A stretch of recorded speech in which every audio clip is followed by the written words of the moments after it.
আজ তোমাদের সাথে একটা রেসিপি ভিডিও শেয়ার করছি। বানাচ্ছি এগ চিকেন তড়কা। আর তার জন্য ফার্স্ট আমি ডিমটা ভেজে নিয়েছি, আর ডিমটা ভাজা হয়ে গেলে আমি মশলাটা কষিয়ে নেব। তার জন্য কড়াইতে প্রথমে তেল আর ফোড়নে তেজপাতা আর শুধু গোটা জিরে দিয়েছি।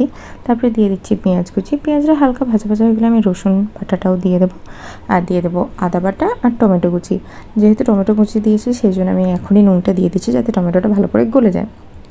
তারপরে টমেটোটা গলে গেলে একে একে মশলাগুলো দিয়ে দেবো, হলুদ গুঁড়ো, লঙ্কা গুঁড়ো, চিনি আর ধনে গুঁড়ো। আর মশলাটা ভালো করে কষে গেলে আমি এর মধ্যে মাংসটাও দিয়ে দেবো। আর মাংসটা দিয়ে ভালো করে কষিয়ে নিয়ে তারপরে আমি কড়াইটা আগে থেকেই সেদ্ধ করে রেখেছি, তো সেটা এর মধ্যে দিয়ে দেবো। কড়াই বলতে এখানে মুগ কড়াই, ছোলার ডাল আর একটু কাঁচা ছোলাও আছে। এইভাবে আমাদের বেশ ভালো লাগে, তোমরাও দেখতে পারো।